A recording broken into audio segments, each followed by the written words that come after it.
L'Afrique du Nord, berceau de civilisations antiques et terre de conquête, s'apprête à renaître sous une nouvelle bannière, celle de l'Empire byzantin. Après un siècle de domination vandale, marqué par les conflits, les tensions religieuses et les raids maritimes, les légions de Justinien ont balayé les derniers vestiges du royaume vandale, ramenant la province dans le giron de l'Empire romain d'Orient. Justinien, empereur ambitieux et déterminé, rêve de restaurer la gloire de Rome et de réunifier l'Orient et l'Occident sous son autorité. L'Afrique du Nord, grenier à blé de l'ancien empire romain et terre stratégique au cœur de la Méditerranée, est une pièce majeure de ce puzzle impérial. L'arrivée des Byzantins en Afrique du Nord en 533 après Jésus-Christ est accueillie avec soulagement par une partie de la population, lasse de la domination vandale. Les Romano-Africains, héritiers de la culture romaine et majoritairement chrétiens orthodoxes, voient en Justinien un libérateur et un défenseur de la vraie foi. Ils espèrent que le retour de l'autorité impériale apportera la paix, la justice et la prospérité à une région épuisée par les guerres et les divisions. Cependant, cette euphorie initiale va rapidement se heurter à la réalité d'un territoire difficile à contrôler, marqué par les rivalités ethniques, les tensions religieuses et la résistance farouche des tribus berbères. La conquête byzantine de l'Afrique du Nord n'a pas été une promenade de santé. Les guerres contre les Vandales, qui ont duré de 533 à 534 après Jésus-Christ, ont laissé la région exsangue et dévastée.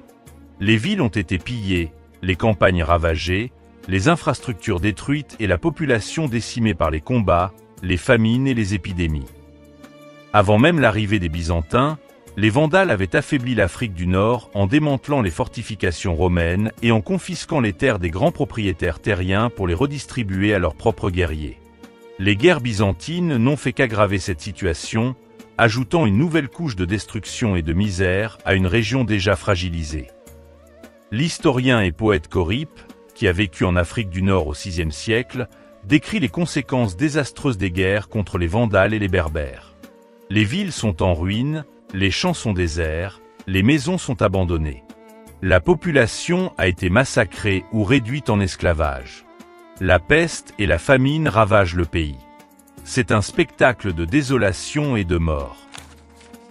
L'arrivée des Byzantins est accueillie avec des sentiments mitigés par les différentes communautés de l'Afrique du Nord.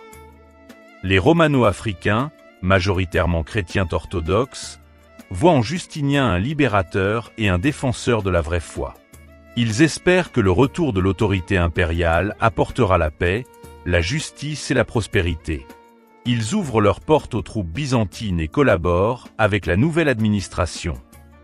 Pour les Berbères, en revanche, l'arrivée des Byzantins est perçue avec plus de méfiance. Ils se souviennent de l'oppression romaine et craignent que les Byzantins ne soient qu'une nouvelle force d'occupation. Certaines tribus berbères se rallient aux Byzantins, espérant obtenir des avantages et préserver leur autonomie. D'autres, comme les tribus des Aurès menées par Iodas, choisissent la résistance armée, déterminés à défendre leur indépendance et leur mode de vie traditionnel. Les Vandales restants, défaits et humiliés, sont réduits à la soumission. Justinien cherche à effacer toute trace de leur domination, confisquant leurs terres, les privant de droits civiques et favorisant la conversion de la population à l'orthodoxie. L'arianisme, religion des Vandales, disparaît progressivement d'Afrique du Nord. Justinien, déterminé à intégrer l'Afrique du Nord à son empire, ordonne la restauration des structures administratives et économiques romaines. Dès 534 après Jésus-Christ, il rétablit la préfecture du prétoire d'Afrique, dirigée par un préfet nommé par l'empereur et chargé d'administrer la province. L'Afrique du Nord est à nouveau divisée en 7 provinces, comme à l'époque romaine. La proconsulaire, la byzacène, la tripolitaine, la Numidie, les 2 Maurétanies, Sitifienne et Césariensie, et la Sardaigne. Le système fiscal romain est également rétabli, ce qui suscite des tensions avec la population locale, habituée à une pression fiscale moins lourde sous les Vandales. Justinien lance un vaste programme de reconstruction et de fortification des villes. Des murailles sont érigées autour des cités pour les protéger des raids berbères, tandis que des bâtiments publics, comme des églises, des thermes et des monastères fortifiés, sont construits ou restaurés. L'objectif est de redonner à l'Afrique du Nord son lustre d'antan et de la transformer en un pilier de l'Empire byzantin. La situation de la Maurétanie tingitane, province située à l'extrême ouest de l'Afrique du Nord, correspondant au nord du Maroc actuel, est plus incertaine. Les sources sont muettes sur la présence byzantine dans cette région éloignée de Carthage et de Constantinople. Il est possible que Justinien ait souhaité étendre son contrôle sur la Maurétanie tingitane, qui faisait partie de l'Empire romain avant les invasions barbares. Cependant, les Byzantins, confrontés à des révoltes berbères dans les autres provinces d'Afrique du Nord, n'ont probablement pas eu les moyens d'y déployer des troupes et d'y imposer leur autorité. La Maurétanie tingitane a peut-être conservé une certaine autonomie sous l'influence byzantine, ou elle est peut-être restée totalement indépendante, aux mains de chefs berbères ou d'autres puissances locales. D'ailleurs, même pendant la domination des Vandales, le sort de cette partie de l'Afrique du Nord n'a presque pas été cité dans les sources. Pour assurer la sécurité de la province et contrôler les tribus berbères rebelles, Justinien maintient une présence militaire importante en Afrique du Nord. Il nomme un maître des soldats, Magister Militum, à la tête des forces armées et crée 5 duchés militaires, dirigés par des ducs, pour assurer le contrôle des différentes régions de la province. L'armée byzantine est composée de soldats professionnels, mais elle fait également appel à des mercenaires recrutés parmi les peuples barbares, notamment les Huns et les Goths. L'armée byzantine en Afrique du Nord est confrontée à de nombreux défis. D'abord, les révoltes berbères sont fréquentes et violentes, obligeant l'armée à se disperser sur un vaste territoire pour les réprimer. Ensuite, la distance entre Constantinople et l'Afrique du Nord rend la logistique complexe et coûteuse. Le ravitaillement des troupes et l'acheminement des renforts sont souvent difficiles. Enfin, les soldats byzantins, habitués au climat et au terrain de l'Orient, ont du mal à s'adapter aux conditions arides et montagneuses de l'Afrique du Nord. Pour gouverner l'Afrique du Nord, les Byzantins ne peuvent pas compter uniquement sur les fonctionnaires envoyés de Constantinople.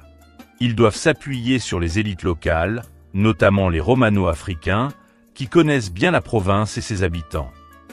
Les Byzantins maintiennent l'institution des préfets de tribus, héritée de l'époque romaine, qui consiste à nommer des chefs locaux, souvent d'origine berbère, à la tête des tribus. Ils nomment également des conseillers, conciliarii, auprès des gouverneurs de province, choisis parmi les notables locaux pour leur connaissance du droit et des coutumes de la région. Cette politique d'intégration des élites locales permet aux Byzantins de mieux contrôler la province et de gagner le soutien d'une partie de la population. Cependant, elle crée également des tensions entre les fonctionnaires impériaux et les chefs locaux qui cherchent à préserver leur autonomie et leurs privilèges. L'Afrique du Nord byzantine est une province éloignée de Constantinople, tant géographiquement que culturellement. La distance qui sépare Carthage de la capitale impériale rend les communications difficiles et lentes. Les ordres de l'empereur mettent des semaines, voire des mois, à arriver en Afrique du Nord, et les rapports des gouverneurs mettent autant de temps à parvenir à Constantinople. Cette distance rend difficile le contrôle de la province par le pouvoir central et favorise l'autonomie de l'administration locale. De plus, l'Afrique du Nord est une région hétérogène, avec une population composée de Romano-Africains, de Berbères, de Vandales restants et d'esclaves. Ces différentes communautés ont des cultures, des langues et des religions différentes, et elles ne sont pas toujours faciles à concilier. Les Byzantins doivent composer avec ces différences et gérer les tensions entre les communautés pour maintenir la paix et la stabilité dans la province. L'Empire byzantin, confronté à de nombreux défis sur d'autres fronts, guerre contre les Perses, les Slaves, les Avars, n'a pas toujours les moyens de consacrer à l'Afrique du Nord l'attention et les ressources qu'elle mériterait. La province, souvent négligée par Constantinople, est laissée à elle-même face aux révoltes berbères et aux difficultés économiques. Les efforts de Justinien pour restaurer l'ordre romain et relancer l'économie de la province se heurtent aux réalités du terrain. L'éloignement de Constantinople, la résistance des tribus berbères et les tensions religieuses. L'Afrique du Nord byzantine est un territoire isolé et difficile à contrôler, un avant-poste de l'Empire romain d'Orient exposé au vent du changement et aux tempêtes de l'histoire. L'économie, bien que relancée par les Byzantins, reste fragile et souffre des révoltes berbères et du manque d'investissement. Les villes, bien que reconstruites et fortifiées, ne retrouvent pas leur splendeur d'antan. La société nord-africaine, marquée par les divisions ethniques et religieuses, peine à trouver une nouvelle unité sous la domination byzantine. L'Afrique du Nord byzantine est une terre de contrastes, où l'espoir d'un nouvel âge d'or se mêle à la peur de nouveaux conflits et de nouveaux bouleversements. L'Afrique du Nord byzantine, malgré ses richesses et son importance stratégique, est une province fragile, tiraillée entre son passé romain, la présence vandale et la montée en puissance des tribus berbères. L'Empire byzantin, confronté à de nombreux défis sur d'autres fronts, aura du mal à maintenir son contrôle sur cette région éloignée et turbulente. La révolte d'Antalas et les autres soulèvements berbères vont montrer les limites de la puissance byzantine et vont annoncer le déclin de cette puissance en Afrique du Nord. Mais avant, nous devons découvrir la figure emblématique de Salomon, général byzantin, qui a consacré sa vie à défendre cette province contre les menaces extérieures et les révoltes intérieures. Voilà, c'est la fin de cette vidéo. Si vous voulez connaître la suite passionnante de l'histoire de la domination byzantine en Afrique du Nord, pensez à vous abonner et à activer la cloche pour ne rien manquer des prochaines sorties. Et si vous avez envie de plonger encore plus dans l'histoire fascinante de cette région, jetez un œil aux vidéos précédentes pour explorer toutes les interactions entre les peuples locaux et étrangers à travers les âges. Merci d'avoir regardé, et on se retrouve très vite pour la suite des aventures.